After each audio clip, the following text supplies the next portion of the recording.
So we've got one more panelist, and our next panelist is Pia Erkinheimo. I hope, Pia, I pronounce your surname correctly. My Finnish is not quite up for it.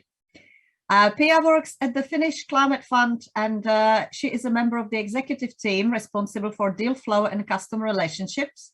Her background, however, is from companies like Nordea, Nokia, and Capgemini. The European Commission has benefited from Pia's SNT&I experience of over 15 years as innovation expert and jury member, and she has advised the G7 countries in digital technologies, advanced robotics, and data economy. Pia is also a member of the board at the Lappeenranta University of Technology in Finland, and excuse my Finnish again, and is or has been involved in half a dozen growth companies, either as an investor, board member, or a member of the executive team.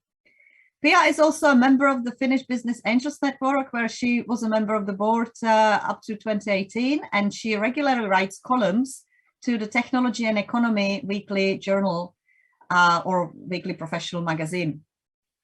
Pia is the co-founder of Women in Tech in Finland, which is a network of companies standing for diversity and inclusion.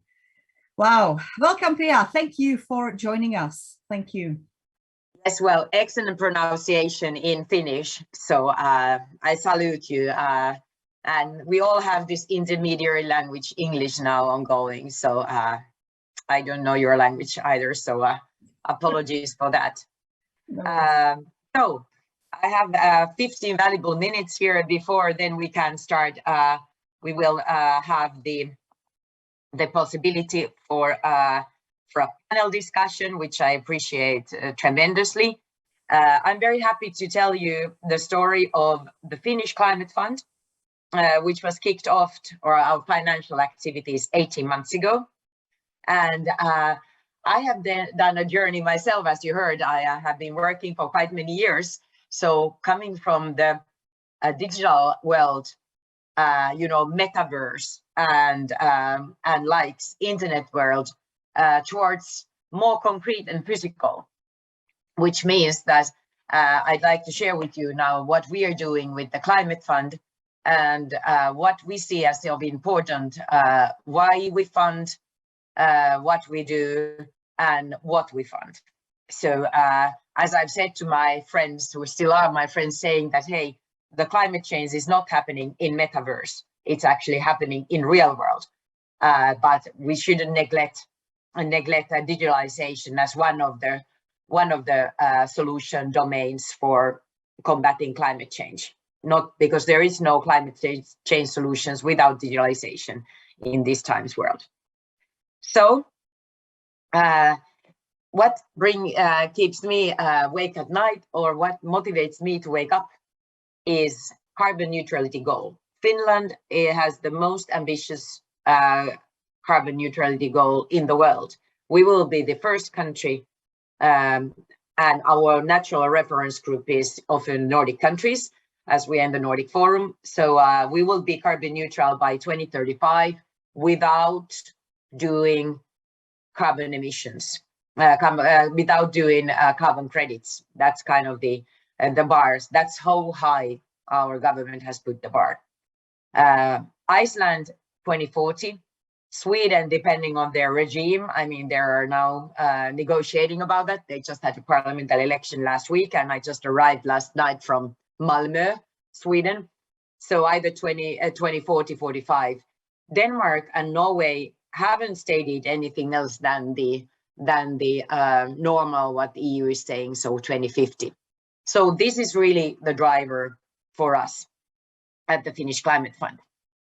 And here you see what we are investing. And crème de la crème will be, of course, I go briefly through our portfolio. But so we can come to CapEx intensive facility investment or hardware, software, because so scaling up deployment of climate solutions, or then purely digital. That could be also in a form of platform. And what's important for us is really technologies and companies combating climate change, boosting low carbon industry, and enabling that with digitalization. So often in the growth company world, the European VCs are reluctant to look at capital-intensive facility cases, because the VCs and private equity companies, they need to, sell the company further in 3 to 5 years. And what if the first 24 months goes just by building the technology? So physically building the technology, there is no revenue, there is no scaling possibility. So that's why the climate fund, which is backed by the dividends coming from the Finnish previous oil refining company, Neste, stock listed company. So 8.6% of their dividend is addressed to our team to make these investments.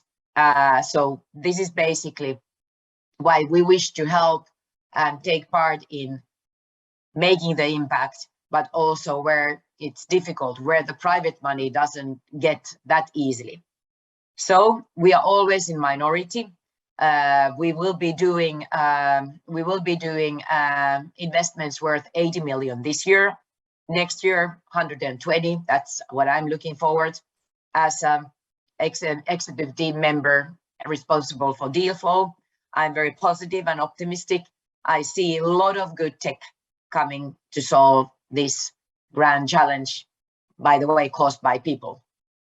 But we are an impact investor, and that's why our criteria includes in preconditions EU sustainable financing frameworks, do no significant harm principle, so precondition number 3, and then we are looking for emission reduction potential.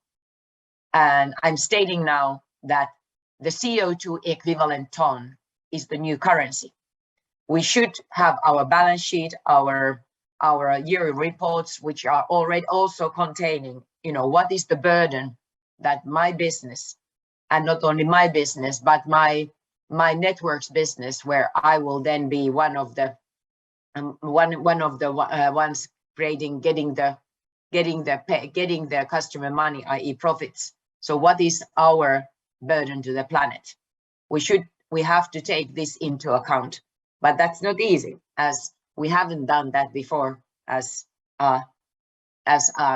mankind. And then, of course, when we look at the cases, we are also looking biodiversity impact, social justice, export potential for sure.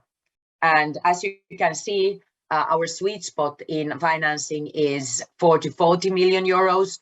So this is mostly for like A+, B type of rounds. So we think that there is enough of startup funding in Europe. Of course, now inflation, energy crisis, and the devastating European war, these are impacting also the VC market, all money markets. And we as our goal is to boost the climate impact, we need to be, listening carefully. So how can we help these cases further? Okay, so I already introduced our investment criteria. You put it a bit more simple. It's important to see that we are an impact investor, and that's, our focus as well. All material what I'm sharing here can be distributed to anyone, so it's openly shared on our webpage, climatefund.fi. You'll find more. Oh, what's happening? Okay. And so this is again to ensure you that we are looking both, to decrease greenhouse emissions and to improve the natural resources and biodiversity. And we are indeed looking both digital and physical solutions. So then you wonder that, okay, could we qualify and be in our deal flow? In other words, could Climate Fund be one of your financiers? So this is Climate Fund's current geographical focus, all blue is good, which means that there should be a link to the Finnish national economy.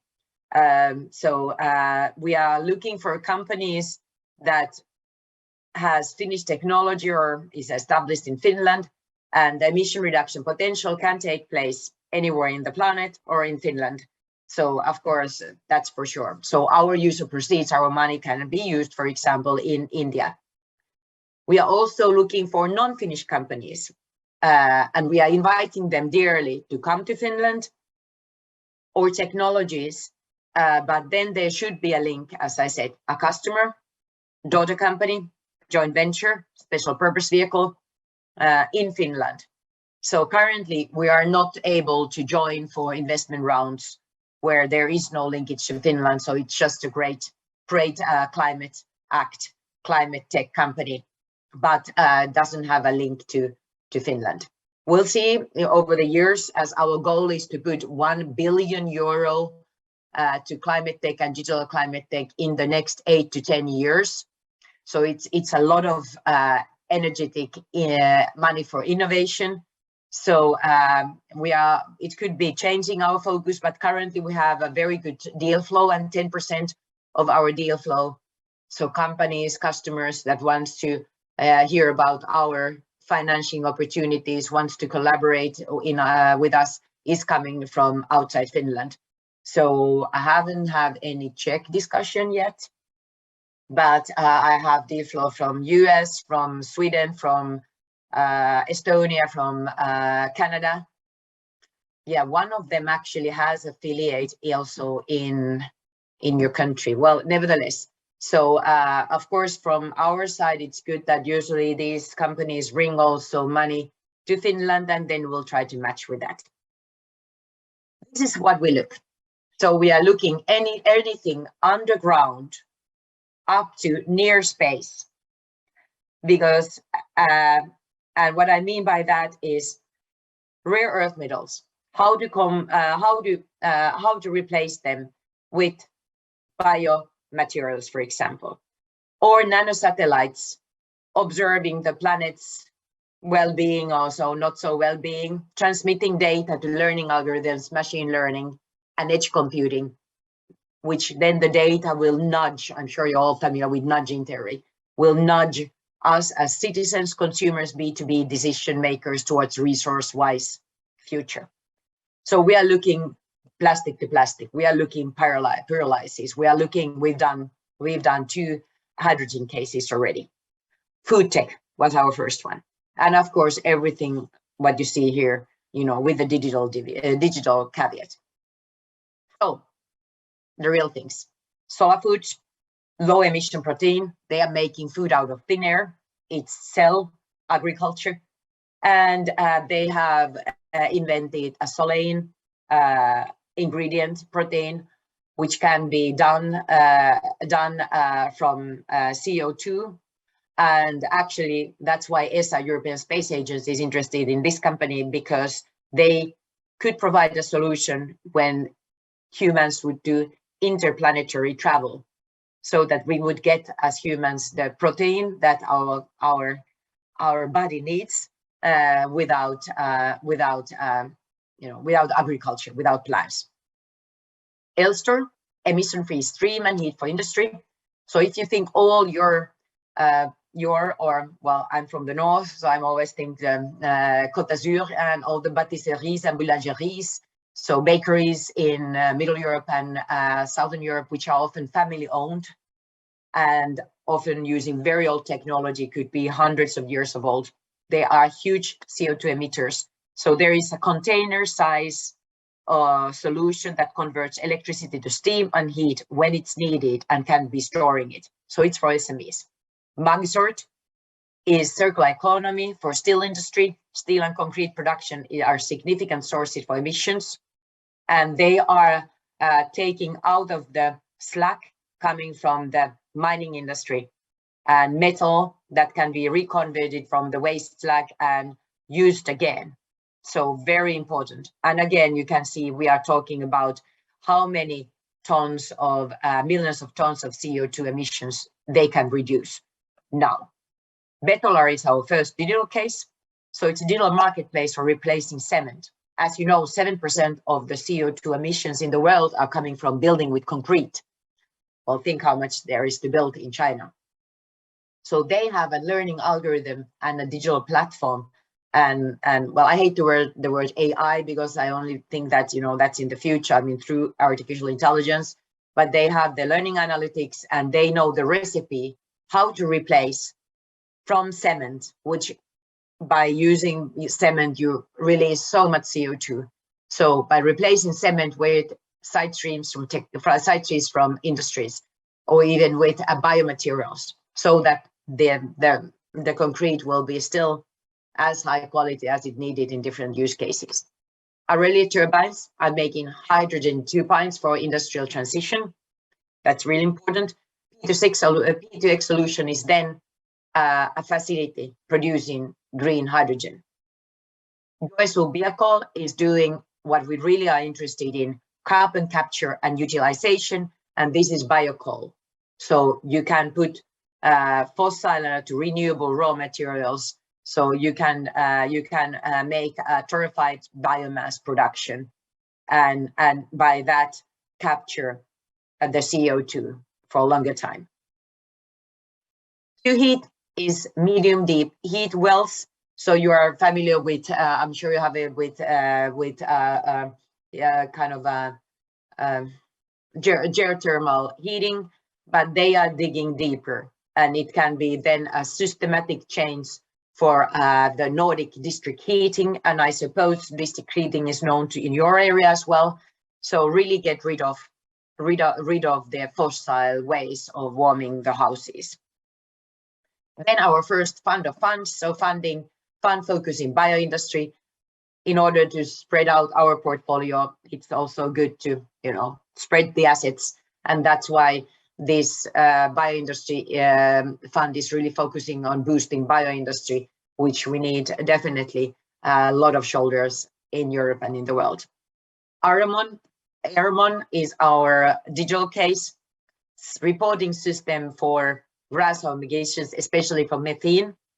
And they can analyze from the sensor data, and sensors are very cheap to distribute to wastelands and, for example, industrial areas.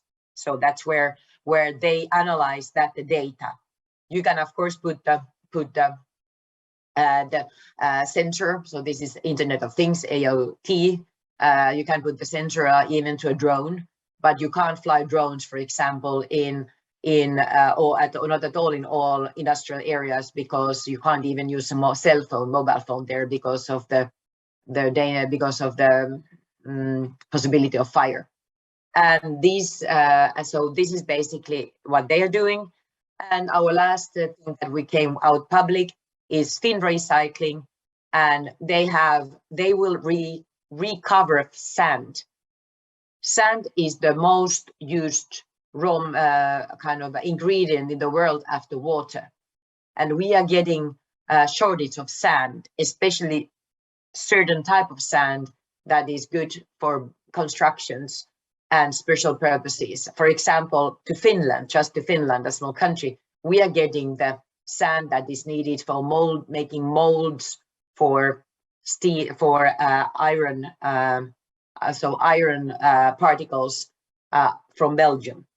So this is really a foundry and sand treatment for regeneration technology of sand reclaimer, utilizing kind of that waste and thermality and mechanically increased recycling foundry sand. So that's really important. So that's basically my story. So I hope I kind of made it in time. If not, thank you for the extra minute or two, dear Vera. And the floor is yours, and I'm all to questions and happy to take part in the panel. Fantastic. Thank you, Pia. You were fine. You were slightly over, but we are good for time. So thank you very much. Very interesting presentation.